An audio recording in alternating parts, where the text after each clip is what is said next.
যে আপনাদের আত্মদানের মধ্য দিয়ে আমাদের এই ইউনূস সরকার, এই অন্তর্বর্তীকালীন সরকার 11 মাস অতিবাহিত হলেও এখনো সংস্কার শেষ করতে পারেন।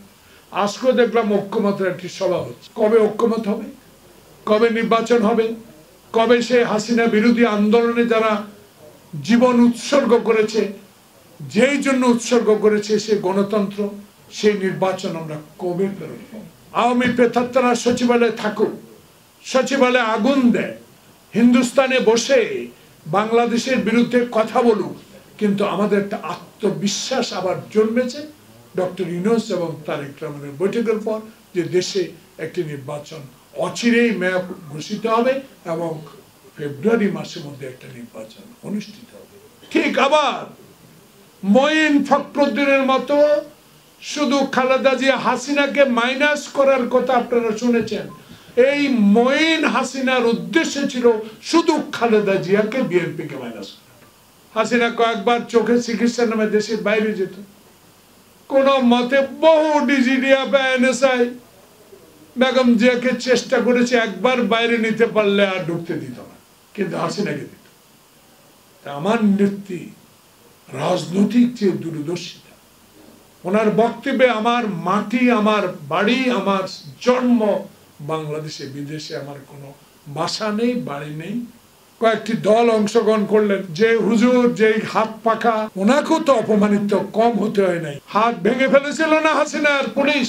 কেন মনের মধ্যে তাদের অন্য প্রসঙ্গ চলে আসলো? কারা এই মাথার মধ্যে এটা ঢুকিয়ে দিল? যখনই লন্ডন প্রত্যাশা পূরণের অপেক্ষায়, তখনই সরোয়ার্দী উদ্যানে এই মিটিং করে, সভা করে, আরো 2-4 জন রাজনৈতিক নেতাকে নিয়ে পিআর, সংখ্যানুপাত, নতুন পদ্ধতি, সংস্কার ছাড়া নির্বাচন হবে না। আজকে আবার দেখি এই ষড়যন্ত্রগুলো আবার কেন শুরু হয়েছে জানেন? একটি মাত্র কারণে, তারেক রহমানের ধৈর্য, তারেক রহমানের সহচর্যের ধৈর্য, রক্তাক্ত অবস্থা ও মাথা আল্লাহ ছাড়া কারো কাছে নত করেন নাই। আবার দেখেছেন তারেক রহমানের যে সাহসী ভূমিকা 16 বছরে, তারেক রহমানের যে সাংগঠনিক শক্তি, সেটা দিয়ে বাংলাদেশে 16.5 বছর হাসিনার রক্ত চক্ষু উপেক্ষা করে এবং পুলিশ র্যাবের বিরুদ্ধে লড়াই করে টিকে আছে। যারা জীবন দিয়েছে তাদেরকে স্মরণ করি, যারা মৃত্যুর পর থেকে আমরা বেঁচে আছি, আমরা সাজরে এখনো চিৎকার দিয়ে যখন বলি দেশে একটা নির্বাচন দিতে হবে, তারেক রহমান বলেছে আমি এমন নির্বাচন চাই যে নির্বাচন দিনে হবে, যে নির্বাচনে মৃত ব্যক্তি ভোট দিবে না। ঠিক তেমনি মুহূর্তে আবার ষড়যন্ত্র, এই ষড়যন্ত্র কিন্তু গভীরে যেতে হবে। আমি Abdul Salam, joint secretary general, আমাদের ধর্ম সেক্রেটারি জামালকে অনুরোধ করব, যখনই আপনারা নেতৃবৃন্দের সাথে আলোচনা করার সুযোগ পাবেন, জেনে নেওয়ার চেষ্টা করবেন কারা এই ষড়যন্ত্রের সাথে জড়িত। ষড়যন্ত্র এখন ওপেন হয়ে গেছে। আজকে তো আরো যে সংস্কার ছাড়া নির্বাচন হবে না। আগে কি জাতীয় সংসদ নির্বাচন না, আগে স্থানীয় সরকার নির্বাচন, নমিনি ডিক্লার, আবার কেউ নির্বাচন করবেন, আবার 300 প্রার্থীও দিয়ে দিল, ইউনিয়ন পরিষদের চেয়ারম্যানের প্রার্থীও দিয়ে দিল, আবার কেউ নির্বাচন হবে না।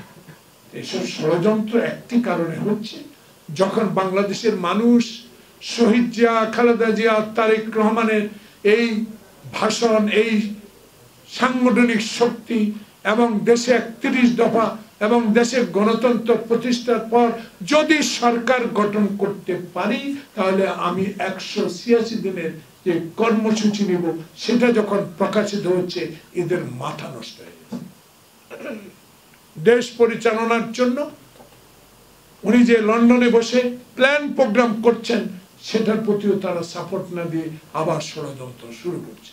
তাই এই ষড়যন্ত্র রুখতে হবে। বিএনপিকে যত ষড়যন্ত্রের কবলে ফেলেন না কেন, হাসিনাও ফেলার চেষ্টা করেছেন। নিজে বলেছে চট্টগ্রামে যারা এরশাদের অধীনে নির্বাচনে যাবে, যারা, তারা জাতীয় বেঈমান। উনি চলে গেলেন, কিন্তু খালেদা জিয়া নির্বাচনে যান নাই।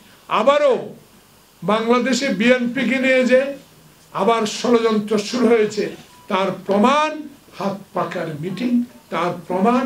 আবার কিছু রাজনৈতিক নেতাদের এইসব বক্তব্য, পিয়ার, সংখ্যানুপাত, নির্বাচন না হওয়া। তাই তত্ত্বাবধায়ক সরকার অনুরোধ জানাব, বহু রক্তের বিনিময়ে এই সফলতা। আপনিও কম কষ্ট করেন, আপনিও 18 তলা পর্যন্ত হেঁটে উঠেছেন। আপনি একটু তাকিয়ে দেখেন, কারো কথা দয়া করে শুনবেন না। শাহাবুদ্দিন যদি 3 মাসে ইলেকশন দিতে পারে, আপনি 11 মাস, 12 মাস, আরো 4 মাস বাকি, কেন পারবেন না? সকল ষড়যন্ত্র রুখে আপনাকে একটা সঠিক সুষ্ঠু নির্বাচনের ব্যবস্থা করার দায়িত্ব আপনার, না আমরা মনে কষ্ট পাব। আসুন, সকল ষড়যন্ত্রের বিরুদ্ধে অতিথি যেরকম রুখে দাঁড়িয়েছে, দল ছোট হইতে পারেন, কিন্তু আপনাদের মন মানসিকতা, শহীদের আদর্শের প্রতি যে সম্মান, সেটাকে বুকে ধারণ করে আসুন। চলি আবার সেই শেখ মুজিবের বিরুদ্ধে, হাসিনার বিরুদ্ধে, ষড়যন্ত্রের বিরুদ্ধে, এরশাদের বিরুদ্ধে যেভাবে সংগ্রাম করেছি, সেই সংগ্রামের জন্য আবার প্রস্তুতি নিতে হবে। ষড়যন্ত্রকারীরা যাতে আবার এই নির্বাচনকে বানচাল না করতে পারে, সেই জন্য তারেক রহমানের নির্দেশ মতে, যেটা উনি গতকাল বলেছেন, আমার খুব পছন্দের কথা না, জনগণের পছন্দের কথা বলেছেন। যারা পিয়ারের কথা বলুন, একটু লেখাপড়া করুন বা একটু ভেবে কথাগুলো বলুন, এটাই আসল মূল উদ্দেশ্য। আসুন সবাই অন্টেরিয়ান গভর্নমেন্টের জন্য দোয়া করি। আপনি 10 মাস 11 মাস কাটিয়ে দিয়েছেন, কিন্তু একটা লক্ষ্য আপনার আছে, ফেব্রুয়ারি। অনুগ্রহ করে নির্বাচনটা দেন, দেশকে শান্তিতে নিয়ে আসেন, দেশের মানুষকে শান্তিতে বসবাস করতে দেন।